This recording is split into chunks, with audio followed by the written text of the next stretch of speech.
Looking for money can be very stressful, very stressful. And every single day we go out, we grind, we hustle, and we are tired.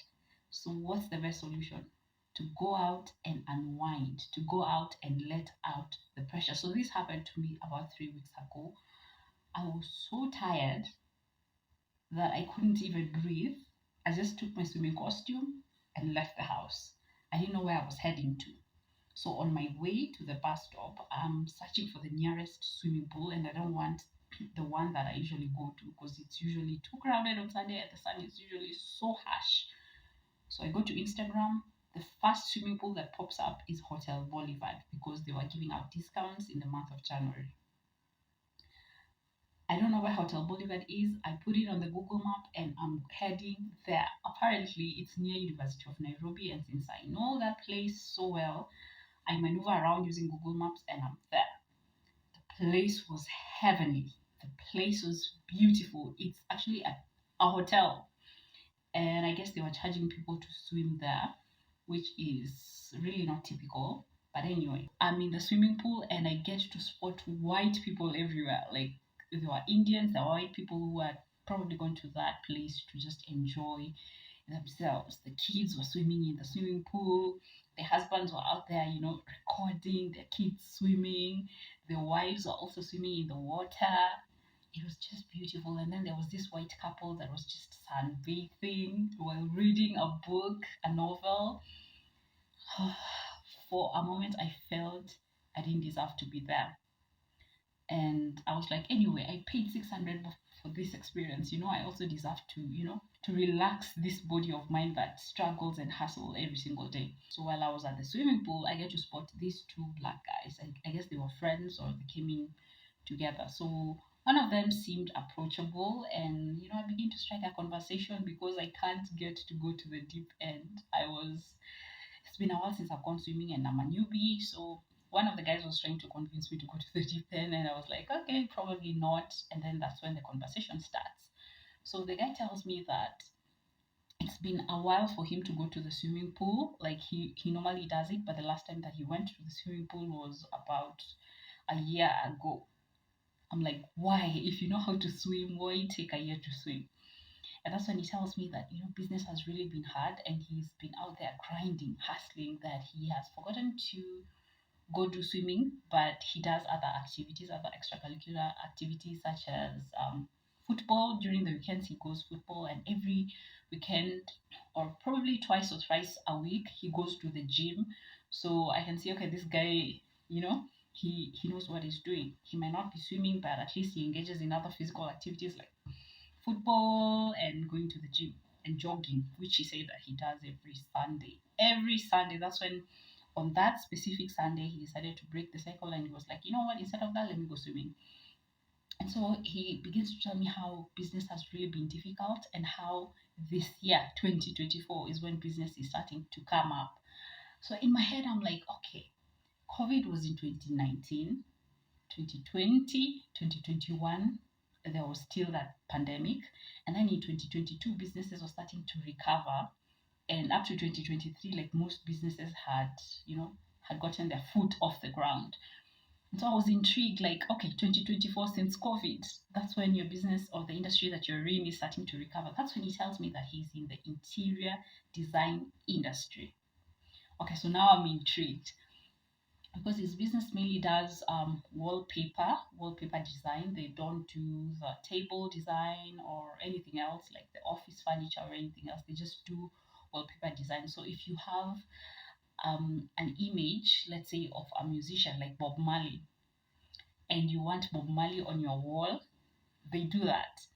If you want flowers, in your bedroom wall, they do that. They also do the rooftop, they also design the floors. That's the specialty wallpapers only. So he told me that it was actually like I think it was last year that he got a chance to go to the coast, but he never got to swim. How dare you go to the coast and work there and you don't swim? That's how busy he was. This guy also goes ahead and tells me that he works in the tourism industry, that apart from doing the wallpapers, He also has sort of like a tourism gig where he gets to take tourists um, to tourist attractions. So for him, because we had gone swimming on a Sunday, on a Monday he was planning to head to Tanzania because he was going to take a group of tourists to go see Mount Kilimanjaro, and that's why he goes to the gym, because the tourists are going to tell him, to help him climb the mountain. So he has to be physically fit. That's why he works out on every weekend. In my head, I knew this guy is successful. This guy is wealthy. This guy is rich. It might not be monetary wise, but I know he is monetary wise because he's hustling, he's grinding, but he has also found a way to find happiness. Two things: happiness and money. He might not be rich like a rich billionaire, but this guy is making it. This guy is making it. So, you know, by this time, I'm like, okay, I need to get a lot of information from this guy. And the five things that I noticed while I was at Hotel Boulevard that I think smart, wealthy people, or aspiring wealthy people, or aspiring rich people, and people who are seeking for happiness, or people who have found happiness, who have both money and happiness, or are looking for money and are happy, have. These five things are the things that I learned, and let me share with you. Number one is hard work. Learn to be hardworking, especially if you don't come from a background of privilege. If you don't come from a wealthy family, you have to hustle, and that hustling is working hard. This guy has never enjoyed swimming since COVID because he's busy planning out his business. And even when he got a chance to go to the coast and work, or rather do a project there in a hotel, in a fancy hotel, he didn't swim even once. So he was like, he was even laughing about it. Like, he went to Mombasa and left there without swimming in the ocean, without swimming in the swimming pool. He was just smelling the sea, the scent of the sea. That's how much smart people and wealthy, aspiring people do, especially if they are not wealthy, if they are looking or seeking for ways to increase their sources of income. So he actually told me that on Saturdays he actually sits down with his team and then they plan ahead on what they're going to be doing during the rest of the week. And he really enjoys what he does. So on Saturday, he knows that, hey, on Monday, I'm going to go to this client from 2 to 3 p.m. After that, I'm free. On Tuesday, I'm going to visit this other client, and then from 2 to 3, I'm free. He has managed to sacrifice his comfort for the sake of money. So if you're seeking out money and you are lazy, it's not going to work for you. The second habit that I saw that he, the second habit that I learned from this guy is, apart from being hardworking, grind smart. Yeah, we are working hard, but be smart when you're doing it. For example, apart from him doing the interior design business, he also has like the tourism business that I told you about. And in that tourism business, like, if he knows that he's going to have a tourism gig, he'll invite his friends to go do the paperwork for him, and then when he gets paid, he pays his friend. So it's like his friend is working on his behalf while he's going out to look for more money, you know? And the other thing that I saw how smart he was, he at one time I had him on the phone. He was talking to another guy on the phone who was complaining. It wasn't complaining, like he was trying to explain to the guy, like, hey, if you had visited the right mechanic, then we wouldn't be in this issue. So that's when he got to explain to me that he usually rents out cars for the tourists that he's going to take out for his tourism business. So he doesn't buy the cars, he rents them out. And when he gets the money, he pays back. You don't need to own a car to start a tourism business. At least that's what I learned from him. That's a very smart move. Like renting instead of buying, since it's cheaper and you can make more money out of it. You just pay the person who's renting it out, you take care of all the costs, and then you get your own money back and you're done. So find creative and smart ways that are going to make you more money, that are going to help you, you know, grind smart. Like, you don't need to have the starting capital to buy a car so that you can start a tourism business. You can actually rent it out. That's what I learned from him. The third habit that I saw from him that I took with me was that you should learn to relax and enjoy. Grind, grind, grind, grind, grind. And when you make more money, you can't handle it. Let out the pressure, go out and relax. He went to this swimming pool to relax.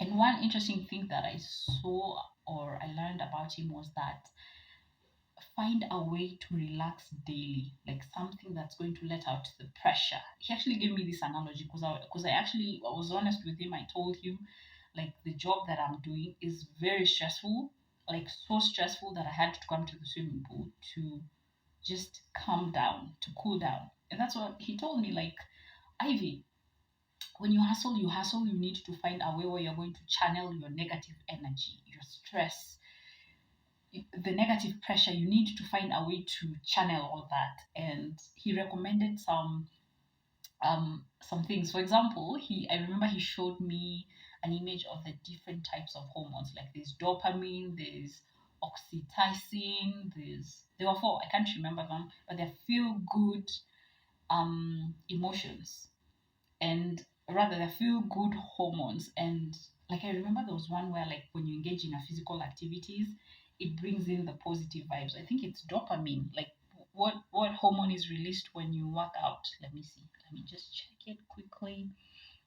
So he was actually talking about the different types of hormones and how like if you get to eat nice food, it releases the feel good hormones. And one of the ways that you can get the feel good hormone, let me check it out. Was it dopamine?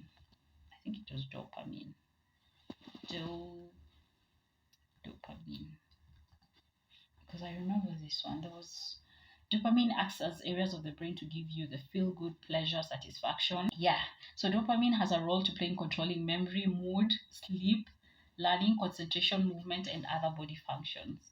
So what triggers dopamine release? Let me check this out. So anything that gives you pleasure will trigger the release of dopamine. This can range from a fun activity you enjoy, like dancing, cooking, shopping, and even um, activates the reward pathway. The fourth thing that I learned from this guy is that have several sources of income. Diversify your income sources as it's going to increase your cash flow. This guy is not only in the wallpaper business, the interior design business, but he's also in the tourism business.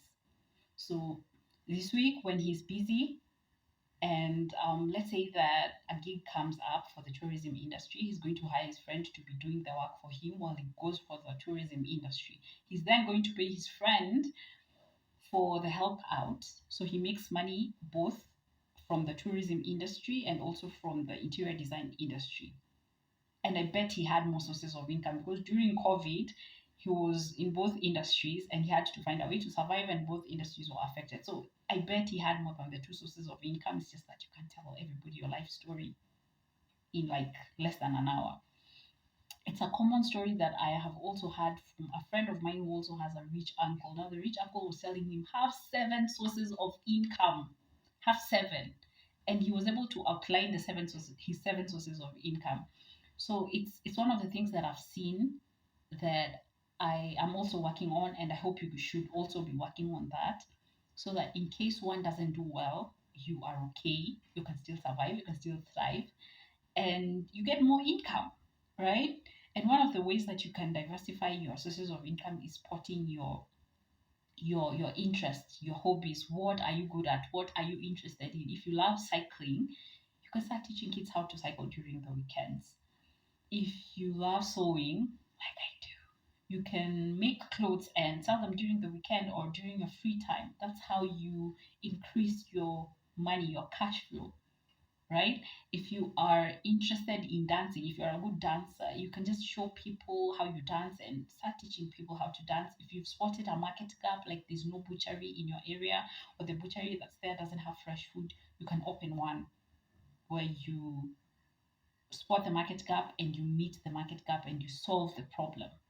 The fifth and final thing that I learned from this guy was put yourself out there. Nobody is coming to tell you you are good.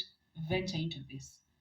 If you know you have good vocals or you feel like you can work on your vocals, write two lyrics of a song and put it out there. Like there's something that I saw on TikTok. There was this song that was trending and it was like a few sentences. but it hit, and people were like, okay, now I'm looking for the full album. The guy put himself out on social media when producing his music. That's how he gets a chance to be called by producers to come up with a nicer song and help him monetize his craft. If you are a good designer, showcase your clothes, especially on social media. We live in an age where people finding you and you showing to the world is easy and is free.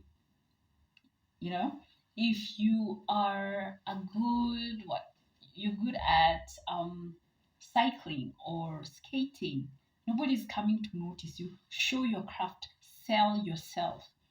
I remember when we were walking along the University of Nairobi, when I got to tell him, hey, by the way, I went to this campus. And he was like, yeah, I also went there, but for the evening classes.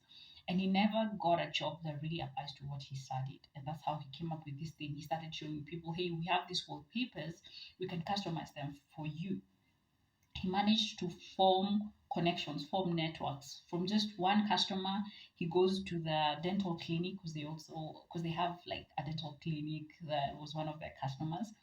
He he did his design there. Then the friend who owns the clinic was able to network him to other people. Like you just need to find a way to connect with people to sell yourself, and then the people will sell you. Even if they don't sell you, sell yourself. Show your craft. If you're a painter, show your paintings. Stop letting them stick in the house and not showing them to the world. Show them, sell yourself, showcase yourself. That's the only way people are going to notice you and find you because you've made yourself findable. Hey, I got that line from a book called, I think, Still Like an Artist by a guy called Austin Kleon, where he talks of make yourself findable, and the internet has made it easier for us. Social media has made it us to make us findable. Exactly. Sell yourself. See you in the next